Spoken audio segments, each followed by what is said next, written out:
Welcome back to the Primitive Wellness Podcast. I'm your host, Chance Graves, joined by my wife, Ava. Hi, guys. Today we're going to get into some digestion tips, some things you can do to have better digestion, better eating habits. But first, we're going to talk about a little story that happened over the weekend. We went and took Cassie out onto the pond for the first time in a pontoon boat, and it didn't really go as expected. Yep. So do you want me to try? I probably should tell it. Come on, let me try, and then you can save the everybody. day. Come on, give me a chance. I need to work on my storytelling skills because I'm not good at all. Some people are just gifted like First me. of all, we did take Cassie in the lake. He's a little naked boy in the lake, and he loves the water. I think it's because he was a water baby. Anyways, so we were visiting some friends that are up from Massachusetts and California this weekend, and there's like, 5 families up? There's a lot of people up. And so they have 2 boats. We went on one boat. It was just us and then like a whole group of like 14 to 16-year-olds and then a couple 19-year-olds with an adult that was driving to go get us boat pizza. Not us, but them. And when we got to the boat pizza place, on our way back, the boat was stalling, but it eventually started. And so on our way back, we were planning on meeting the other boat that had anchored themselves in the pond and attached a crap ton of like awesome floaties that they bought because we were just going to like float on the pond. And so we got up close to the other boat and we were going to try to like tie ourselves to them or whatever. And the boat was stalling again and it wouldn't start. And so we started to drift away. And how far do you think we got away from them? I mean, it had to have been at least 100 yards, if not more. Like, it was a pretty good distance. It was far. And so it wouldn't start. It kept stalling. Chance was trying to, like, reach under the thing and, like, stop it from turning. Because the ignition, just, like, when they'd start it, it would just, like... So what was happening was the housing that held the starter was, like, twisting with it. So, like, it would start. If you were holding the key, it would stay on. But as soon as you let go of the key, it would, like, pop off. But I think the main issue was that it was just overheating. It was like 90 degrees, like 3 straight days. They were out in the boat a lot. And so I don't think it was as much. And it's an old boat. And it's an older boat. I think it's like 20 years old. And so I think it was just overheating essentially. But it was also just not starting. It was having some problems with the starter. And so there are 2 adults other than Chance and my sister Audrey in the boat. So there's 4 adults technically. I guess I'm an adult too. But then the rest are all kids. There's like 8 kids. Yeah. And so everyone jumps off except for Chris, who's driving the boat. Am I talking too loud? I was fixing mine. Chris, who was driving the boat, who had a torn quad. And then me and Cassie, because Cassie was sleeping, and so I was on baby duty. And so everyone jumps out, and the kids go to the back of the boat, and they're all pushing the boat. Well, like swimming, pushing the boat. Too, because yeah. the wind is literally coming in our face. And so they're fighting against the current. To push us towards the other boat. Chance is at the front with a paddle with Jen, the other adult, and they're paddling. And then there's 2 people at the front that are strapped. Actually, who was at the front? There was 2. There was it Ollie Justin? and Justin that were okay, on, so an adult was at the front, boards. and then a 16-year-old boy was at the front. Yeah, they tied a rope around their waist and tied it to the boat, and then they were paddle boarding towards the other boat while all the other kids in the back were pushing it. Actually, Heidi was on it too. There was more adults than I thought, I guess. And then we got there, and we get. Well, to the we other eventually boat. get there, and I literally was sitting on the back eating my apples and almond butter while like the kids behind me are like slaving away. One of them's like, "Can you throw me a tube? I can't swim." And I'm like, "Sure." And as I'm like eating my apples, and they're like out of breath, but I did get some good videos of it. But anyways, we get to the other boat, and then we had to spin the boat. It took us probably like... That was the easiest part. Yeah, it ended up being the easiest part. But then we had to spin the boat, and then we finally got it attached. But like it was quite a process to get it all done. But then it was fine. We ended up hanging out. It was so funny just seeing But then the boat, because I said the whole time, I'm pretty sure it's just overheating. And of course, everyone's like, no, I don't think it's that. Something else is going on, blah, blah, blah. And I'm like, okay, that's fine. Well, then as it's time to leave after the boat sat, for a while, and the sun kind of went down, the boat started up and they drove home. So I think it was just an issue with the overheating. And what's even better is that this boat has a great name. So the boat owners are... I think we need to be talking about the name of their... Shouldn't be doxing people on there. Okay. If they don't have our permission. Never mind. They have a great boat name, and you can't know it. Yeah, we're not going to give it to you because we don't want to just give out their name, but it's a pretty funny boat name. I forgot I can't just say everything on here. Yeah, we don't want to just, say things that probably shouldn't be said on here. But anyways, so it was quite a fun experience. But Cass got to swim in the pond for the first time, and then he got to go on a pontoon boat for the first time, and it was just fun. He enjoyed it. He was up the whole time. He didn't even nap, which was kind of funny. But he took a good little like cat nap while everyone was pushing the boat, and then he woke up for the fun. Little bit. Yeah, but as a whole, he was up the whole time. Right, that was our quick little story just about kind of updates on what family life that's happened over the weekend. But today, again, we're talking about like digestion tips. And so I was diagnosed in like 2020, 2021 with GERD, gastroesophageal reflux disease. And so I've had to learn a lot about digestion, and now I use those principles with my clients. And Ava has started to practice this and has seen huge improvements in her digestion. During pregnancy, she had the best poops of her life. Actually, postpartum. Well, yeah, postpartum as well, but during pregnancy too. It was And the very other good. thing with my digestion, sorry, I have to cough. The other thing with my digestion is that my issues came out more like in my skin. Obviously, like I had like other digestive issues, but like chances like were like horrible, like stomach pains, all that stuff. But mine, I really only started to focus on my digestion because of my skin health. And so Yeah, it's all connected. Your yeah, digestion is like your second brain. you and don't so, get acne from stuff on the outside, you get it from stuff on the inside. Yeah, exactly. But it's all about your digestion. continue, Chance. So yeah, so we're gonna give you a handful of tips here. Just kind of, we're not scripting any of these podcasts anymore. We're just kind of going off the whim. But Not that they're really scripted. Before we had like bullet I would points say of like topics. I wrote a script. She sat there and didn't do anything, but I wrote a script for each of them. So I at least had like general ideas and points and whatnot. But kind of the first point is to Wait, before we get into it, can we just put out there that we literally we are not dietitians. Yes, we're not doctors, all that bullshit. Blah, but blah, no, blah, but like yes. also this is just what's worked for us and what we've seen This work has for other us people and and my our family clients. members, I and mean, so it's from experience. Yes, but it's also based on lots of research. It's Oh, based on, absolutely. She's I'm trying just to saying, sell us short here, but I put a lot of effort into this stuff. I went to different no. What I'm doctors. I did saying those is stuff. that It's not obviously medical each person advice, is yes. individual, and so take these with a grain of salt and figure out what works for you. But what will work for you will probably be somewhere close to these topics. This is general health tips. General digestion. This isn't like specific like doing something. This is general health tips. This is stuff that will help everybody. Maybe we do need a script. Kidding, you go first. I think you need to let me talk and not just start just blabbering. She Whatever. likes to do this thing where she takes the lead when she doesn't even know what we're talking about. So, so the first one is to kind of experiment with some sort of elimination diet to see if you have foods in your diet that you're reactive to. So, for example, like there's this book called The Rain Barrel Effect by Stephen Cabral, and one of the things he says in there is a lot of people have essentially, if you imagine our health or our disease risk as a rain barrel, the more drops in that rain barrel, the more full it is, of course. Well, when that rain barrel fills up, it overflows. That's when you get disease. That's when you get something like a GERD diagnosis, or you get cancer, or you have any sort of disease. And so, if you imagine your rain barrel is about, let's say, 3/4 full, you don't really notice when there's an extra drop added into it because it's already so full. But if you do an elimination diet, you kind of cut all the crap out. You notice the drops in the bucket because your rain barrel is very empty. And so by doing an elimination diet, you notice those inflammation signs that are usually kind of put to the back burner because you have so many other things going on.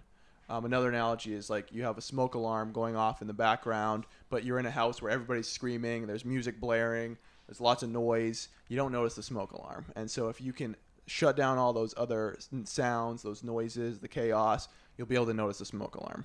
And so I think for most people doing some sort of just, whether it be, there's more extreme versions. So like for me, I had to do the carnivore diet. I actually talked to the client today. He did the carnivore diet, and that really allowed us to reset. That's a bit of an extreme one for most people. I think for a lot of people, they'd benefit even if they did it for like 2 to 4 weeks. But there are other versions. There's like the whole food, Whole 30, which is essentially just kind of going whole foods for 30 days and then reintroducing.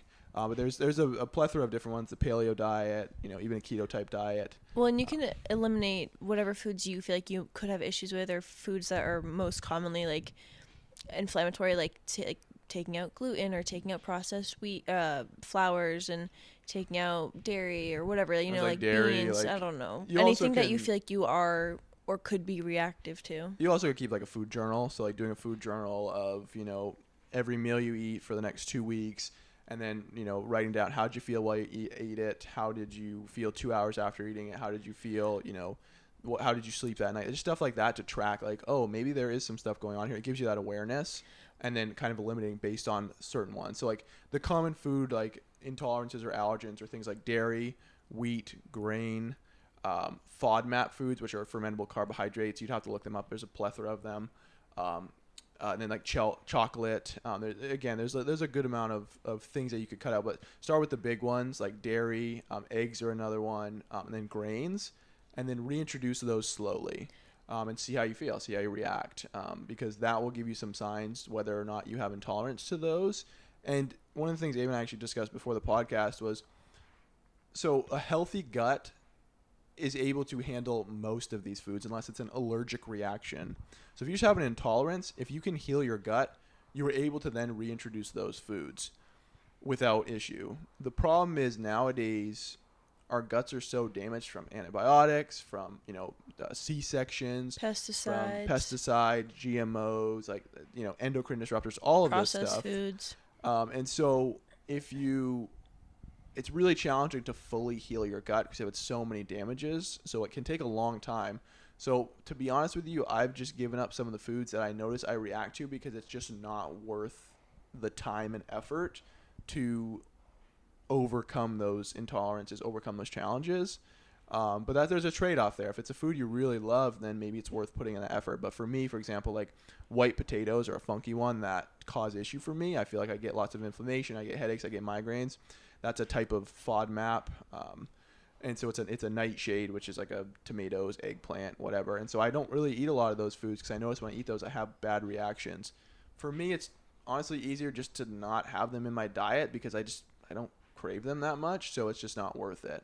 But for you, if you're someone who really craves those things, then really there's a lot of protocols out there to really fully heal your gut that you could pursue. But that's a little bit more advanced and kind of something a bit more extreme.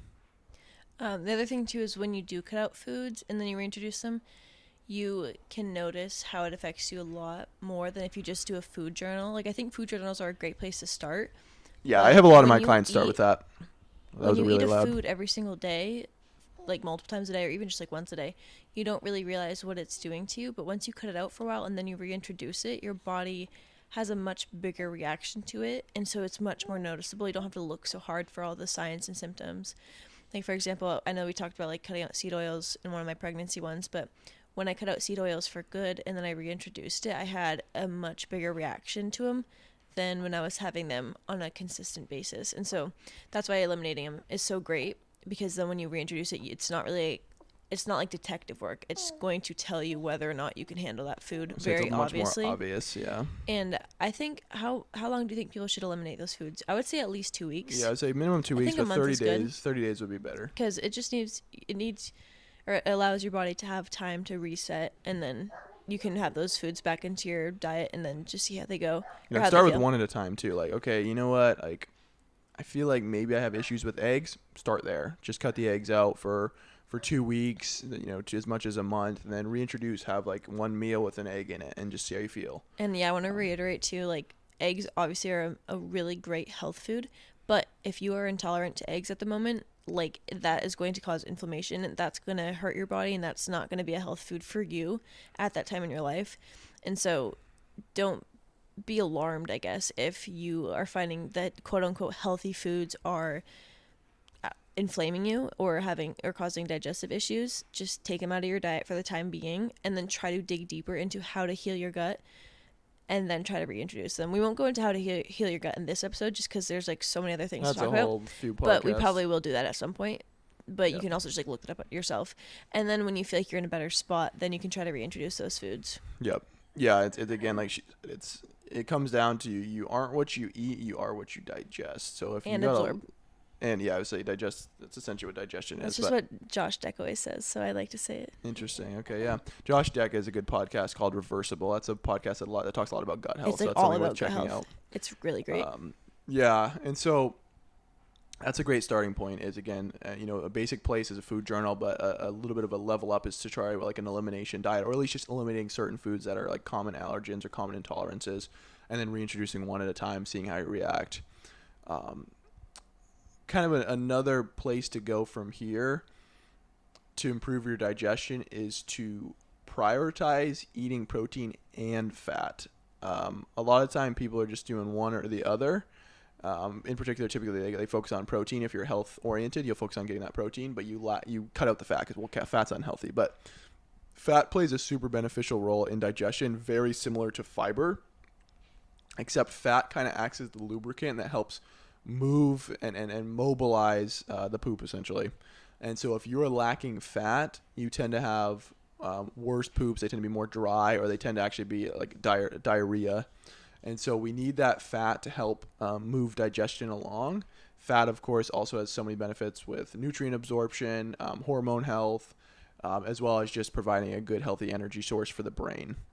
But that's a simple one. You can kind of tie this in with also making sure you're getting enough fiber. A lot of people undereat fiber. We eat a lot of carbohydrates, but we don't have carbohydrates that are high in fiber. And so having fiber, again, also helps with the motility, which allows you to have, again, better digestion, helps move things along, and also helps you feel more satisfied and more full, which are important as well. It helps avoid overeating or eating the wrong things. I think it's important to note, too, when you were on your carnivore diet, you didn't need fiber because you didn't have carbs. Yes, so that's something, yes, a good point. A great thing to note is fiber is more important when you have a higher carbohydrate diet. If you're doing like a keto diet, a carnivore diet, fiber is not really important. Not as important. It's not as important. You don't need to be. So, for example, like, they recommend 35 grams of fiber a day or whatever. Carnivore diet, I didn't have any because it doesn't allow for any carbohydrate foods. But if I'm eating my diet nowadays, it's a lot more high carb. I'm much higher fiber than I was then. And you still had fiber then because you had like blueberries and stuff. I say, well, when I was doing the carnivore, like the dates. actual strict carnivore diet, I wasn't doing that stuff. But like when I was doing more of a loose carnivore type diet, I would have some fiber. But I know the more carbohydrates I have, the more fiber I need, because fiber helps remove waste. And so carbohydrates have anti-nutrients in them, which, there's some benefits to that, even though they're not nutrient dense. They're, help have a hermetic effect on the body, which help build up your body's tolerance to pathogens and bacteria and all that stuff. And so there's benefits to that. But it produces this waste that our body needs to get rid of. So that's when fiber kind of helps with that. It helps remove that waste. And so fiber plus the fat are very important for our digestion. So make sure you're getting plenty of both of those. For most people, a balance of fat to carbs is going to be great. And then you factor in, for the more carbs you have, the more fiber you need. And there's a bit of an experiment there. You're going to have to experiment and see for yourself. Obviously, you don't want to be constipated. Obviously, you don't want to have diarrhea. So you have to kind of find that balance of what makes my stools a good consistency. There's stool charts out there that you can compare your poops to. I'm not going to send any pictures or anything for you to compare with. But essentially, we want to make sure we're getting enough fiber. So you have to experiment with that a little bit just to kind of see. Well, should you say how much fat and protein they should be getting? Fat-wise, it's very individual. I'm not going to give you a gram number because it's so individual to the person. But protein, so if you're just everyday health, you just have general activity, you don't really exercise, you don't strength train or anything, most people about half a gram of protein per pound of body weight is a pretty good place to be. So if I'm 200 pounds, I'm trying to hit at least 100. That's optimal optimal for general health. I said this person doesn't strength train. If you are someone who's strength training or trying to lose weight, you want to be hitting closer to that 1 gram of protein per pound of body weight. So if I'm 200 pounds, I'm trying to hit 200 grams of protein. That is 65 grams or 67.5 grams of protein per meal. That is a lot of protein. And so for most people that struggle to hit that protein, I recommend adding a protein shake or eating more meals than just 3. But that's going to help with strength training. That's not really, again, from a digestive standpoint, the protein isn't necessarily helpful in the digestive sense, other than the fact that it's more satisfying. It helps with building muscle, helps with weight loss, helps with just overall health. But it's not really as important when it comes to the digestion. It's just, again, it's important to get your protein in general.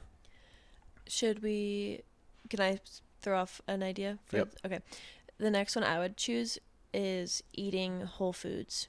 And by that, I mean not processed foods. Yeah. Well, like we talked about too, with the more carbs we eat, the more fiber we need. A lot of processed foods are very carb heavy, but very fiber low. And so if we're eating a lot of processed foods, we're under-eating fiber, and oftentimes we're actually under-eating, well, not necessarily under-eating fat. It kind of depends on what the processed food is. Definitely not under-eating fat. I would say under-eating the good fat. Under-eating, healthy fats. And so these processed foods are they wreak havoc on the gut. They're terrible for the gut lining. I wouldn't even go that way. I mean, that's absolutely true. I was thinking more of the chemicals that they use and the preservatives and the low bottom food that they choose, along with the rancid oils that they fry the food in.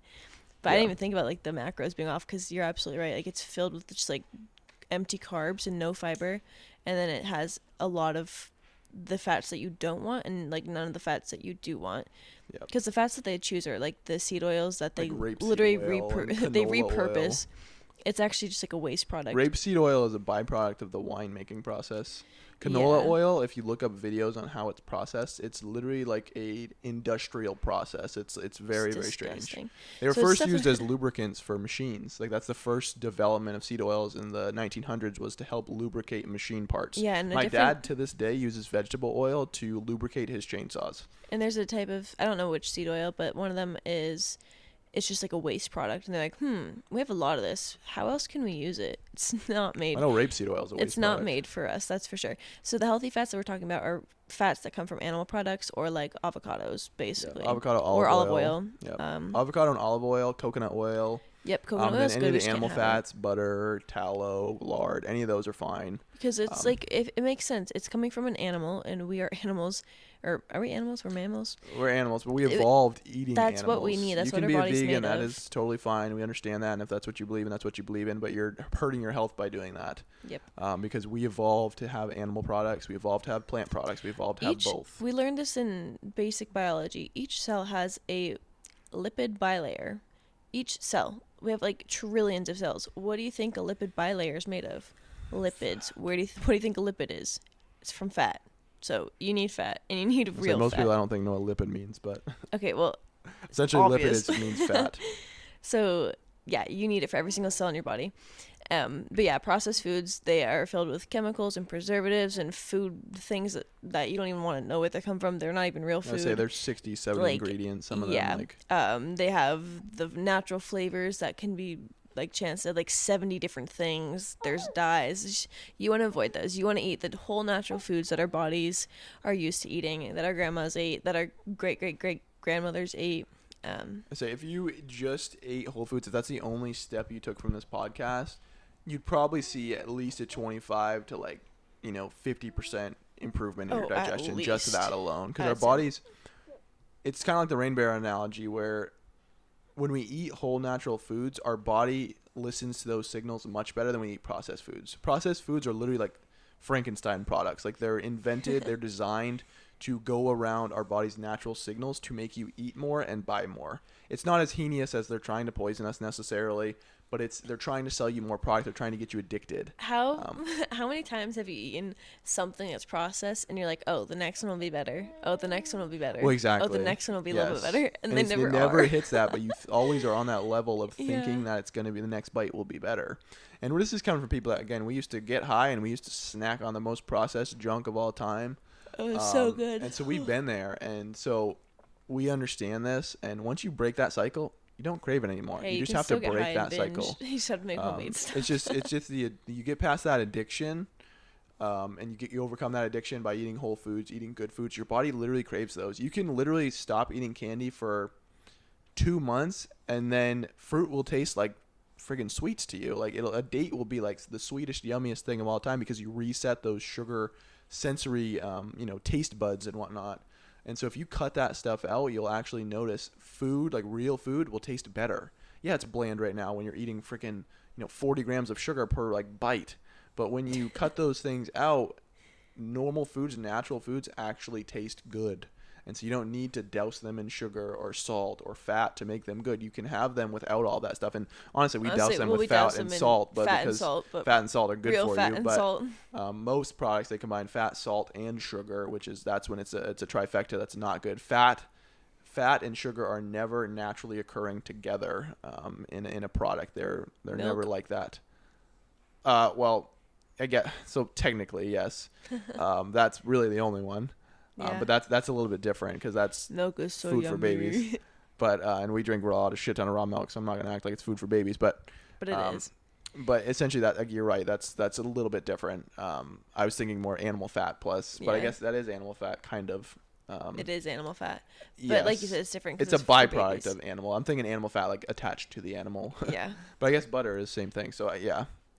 Sorry, I got another mic spike right there. I don't know why it keeps doing that, but hopefully you didn't. What do we have flashbang for you. time? Because I have another one. We're at 24, so we have plenty of time. Okay.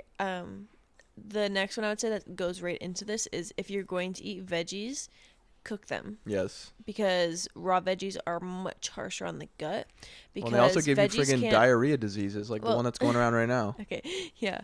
But plants don't have legs. They can't get up and walk away, or they can't defend themselves. And so the way that they defend themselves... They also don't want you to eat them and spread. Like fruit can't walk away either, but fruit wants you to eat it and spread its seed.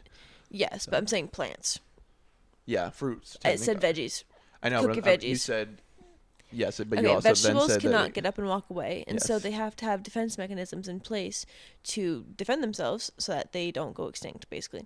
And so they have, what are they called? Anti-nutrients? They have anti-nutrients that essentially try to make you not eat them. It causes distress on your It's just harsh on the gut system. to digest. And so when we cook the veggies, it breaks those down a little bit more, making it easier to digest for your belly.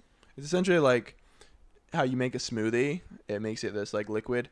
It essentially helps break down the fiber that's in it. So anti-nutrients are like essentially the stuff that helps, essentially like defense chemicals. And so essentially when we cook it, it breaks down those barriers and makes it easier to digest. Which we used to not have a hard time with this. That's why we cook oats, why we cook wheat. It's the same idea. It helps it easier to digest. Yeah, but way back before, let's say like 5 generations ago, we didn't necessarily have to do this because we had a much more diverse, big microbiome, flora, whatever it's called. We didn't have antibiotics and all that And either. so each time that our great-grandmother and then our grandmother and then our mother each took a round of antibiotics, the bacteria in our gut gets smaller and smaller and smaller. And so when I gave birth to Cassian, like I passed my microbiome down to him, but mine is much less diverse than my great grandmother's because there's been lots and lots of antibiotics, and our bacteria is what helps digest all these foods. And so we just don't have the bacteria that's required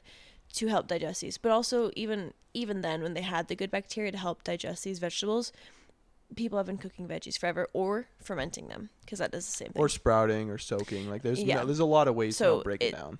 Even before, when they had the bacteria to help them digest it, like they did other things to help it make it more digestible. And so we absolutely need to do that now because we don't have those bacteria in our stomach to help us. Mm-hmm. I say like the only animals that really can handle plants tend to be ones that have like a second stomach or have like the don't cows have 4 stomachs? Yeah, the ruminant animals like that have multiple stomachs, so they're able to break down. So like things like goats, cows, animals that eat lots of plants, grass, anything like that, they tend to have multiple stomachs, which allow them to properly digest it, so their body can absorb all the nutrients from it. Whereas for us, we have the one stomach, we don't fully digest it, and it just passes through, and so that's why we tend to get digestive distress. You ever poop out corn? Exactly. Like corn is literally, we are unable to digest corn. Like you literally don't get any nutrients from it. It just passes through us. You might absorb the butter that's on it, the salt that's on it, but that's it. And so you literally can't digest it. And so like, whereas a cow, they can break that down. And so, we kind of go after these foods that we think are healthy. Like, oh, plants are healthy and whatnot. And raw plants are just, they're not healthy. Like they have all these nutrients, but you can't access them. It's like it's behind like a paywall or a locked door. So it's like swallowing like. So you got to take the battering ram, which is in this case cooking, to break down that door that's locked, and then you can get to at least some of those nutrients. But as a whole, we can live without plants. We can't really live optimally without like meats and fats and like even fruit could be argued in there. But when it comes to plants, we don't need them, and so you shouldn't make the priority of your meal plants. You should focus it more around meat, fruit, even maybe like things like some sort of carbohydrate source, like in oats or something like that. But you don't really need like your typical like, oh, you need all your greens and stuff. Like that's that's just a big plant trying to sell you more products. If you think about it, this is what Justin from Mind Pump says. The first person to get off Survivor is always the person that can't find meat. So if you go into the wilderness, if you want to live, you better find yourself some meat. Like you are not going to live off those plants. You can thrive as a carnivore. You cannot thrive as a vegan. And I'm like a vegan in the wild, because you can thrive as a vegan now because we have so much access. No, to, you can't. You You're can't not thrive. actually a You vegan. can You're live. you're a supplementing freaking robot. It's True, basically but I what you mean, are. like if you have access to like all kinds of like beans and shit, which I don't like beans. No. But Again, you can't digest beans nearly as well as you no, can but I'm meat. just saying, like in the wild, like you actually will not You survive physically off cannot of be a plants vegetarian in because the you wild. cannot find enough plants This to whole like sustain bullshit yourself. about, oh yeah, these hunter gatherers, they mostly, that's just not true. Like any of the current hunter gatherer societies that you study literally do not do that. They eat predominantly meat. They drink blood. They drink lots of milk. And this whole Like, like yes, they do have veganism, they do farm, they do vegetarian have push vegetables, for but health is literally just another diet fad that unfortunately is probably going to die very soon when people realize that you literally cannot live optimally on this type of diet. Also, side note, when we were on our walk on, I think it was Sunday, when we were on our Primitive Wellness Walking Club walk, I found a wild blackberry bush and I picked a little blackberry, but then I got scared to eat it, so I threw it. Yeah, But you I probably did find shouldn't it. eat random berries. Yeah, that's what Right, I was for the thinking, better. because I read a Freedom McFadden book, so Yes. I did not do it. Well, But that's I did also look at another it. thing that happens is you can tell if it's a bunny or not. You can't tell if that's an edible berry or not most of the time unless you're really into that stuff. So when it comes to being out in the wild, unless you got all the science down, you're going to have a much easier time. It looked like a blackberry plant to me. Yeah, exactly. And how well do you know blackberry plants We in the got them wild? last year. They look just like raspberry plants. Then eat it. I got scared. Yeah, that's what I thought. I'm a mom now. But do you have any more tips? We're at the 30-minute mark. I know we want to keep this podcast a little bit on the shorter side just because we're running out of time here. But do you have any other suggestions? I have one more. I think if you're struggling with digestion, I think a great thing to do is to go for a little 10-minute walk after you eat. Yes, yep. The daily walks post meal Yeah, are just- great for digestion. It really, really makes a difference. I have noticed when I'm somewhere like out for the day, like when you travel and you're like, oh, like my poop's off, it literally is just because you are No. sitting. Your poop never goes off when you go fly. I don't pay that much attention, I guess. Oh I don't my God. fly more than once every my like belly 3 years. gets like so like angry at me. Like the other day we were when we were on the boat, literally like my stomach like hurt a little bit because I was just like sitting for so long, and like I just prefer to walk around meals after meals just because it helps me digest better. It just Yeah, gets it gets things everything flowing. moving essentially. Yeah. Like gravity kind of helps move things just along. keeps things not staying stagnant. Yeah. I don't know. Yeah, so walking after meals is a great way to do it. So start with like 5-minute walks and maybe get them as long as 15, 20 minutes if you can. But we do this for each meal. And if we don't necessarily can't go for a walk, for example, you can just do like, we do chores around the house. Just do chores If it's real like quick. rainy or something, or, you can actually do squats or just like some standing exercise or just standing in general. I prefer walking over squats. I do squats if we eat like a high carb meal. Squats is more of a blood sugar thing than Yeah. it is like a. But the walking really helps my digestion. belly feel better with the digestion. Yep. Just getting up and standing is a huge thing too. Like, standing during meals not so great, but standing after meals helps move along better. And so getting up and doing that. I wanted to mention too, like another thing is like when it comes to like good digestion, here's like a sign of good digestion is if you're eating a carb heavy diet, you probably should be pooping pretty much after every meal. Or at least twice a day. If you're eating lower carbs, it's fine to go every other day, but you shouldn't be going multiple days without pooping. That's not a good sign of digestion. That's bad digestion. Yeah, I would say 1 to 3 times a day. Yeah, 1 to is 3 times optimal. realistically. More than that, you tend to kind of fall into, again, that's a little bit too much. Yeah. And sometimes that's more of a signaling thing of like, you think you have to poop. I know that's something that I've struggled with in the past. Like I try to poop like 5 or 6 times a day, and it's like most of the time I wouldn't even actually go, or like a little bit would come out. So my body wasn't really ready, but I felt like I you had shouldn't to. have to try to poop. Your poop should Well, tell exactly. you. It should It should come be out. knocking on the door saying, "I'm ready to come out." Say it's just so it's different for sure. Open up the It shouldn't gates. be like it shouldn't be something that, and it shouldn't be you have to run in the bathroom either. That's a little bit extreme. But it should be I like did not okay, say I that. have to go to the So open up the bathroom, and you gates. should be able to just sit there and basically relax and have it come out. It shouldn't be something where you're grunting and groaning. That's what you do when you exercise, not when you poop. And so that's a sign again is you should have like regular bowel movements that are healthy. They shouldn't be runny. They shouldn't be super constipating. They shouldn't be like giving birth. And so that's a sign of good digestion. Other signs of good digestion are essentially not feeling bloated, not feeling Basically, the lack of lethargic. signs. Yeah, basically the lack of signs. So you should be able to eat a meal and then just kind of go back to normal life and not really even notice that you ate a meal. It You're shouldn't not be bloated. like You don't hurt. You aren't gassy. you're not lethargic. Your energy's not low. Yeah, you know, don't like get when you eat a headaches. big pasta dinner and they're like, "I need to go take a nap." If you do struggle with like if you do like need to eat carbs for if you're like struggle with your weight or keeping weight on or like you have a fast metabolism, a good way to have carbs is either before and after your workout or before bed, because before bed, who cares if you're lethargic and tired because you're going to bed soon. But if you're eating, like for me, for example, I struggle when I eat a lot of carbs for lunch. I get wicked like lethargic. I get like a wicked crash. I feel like I need that siesta. And so I try to eat more carbs for breakfast and dinner than I do with lunch, because lunch I tend to crash more. But anyways, that's what we had. Do you have anything else to add to that for digestive stuff? I don't think so. So yeah, we're gonna, actually, can I add one more? We don't have to go in depth. more. Sorry, guys. Not drinking water when you eat. Yep. I looked at my water because I'm thirsty. Yeah, that's a good one. Water dilutes your stomach acid because water is 7 on the pH scale. It's basic, or not basic. It's neutral. It's neutral. What is it and called? So, is it neutral? Yeah, and we want our stomach to be acidic, and so our stomach acidity, I think, is like it's like a 2, right? 1.7 or something acidity or something like that. It's like hydrochloric acid, isn't that what it is? Hydrochloric acid. I think that's what stomach acid is. Yep. And so when you add water on top of that, that dilutes that, and it raises the pH of your stomach, which makes it harder to digest because your food doesn't break down as effectively.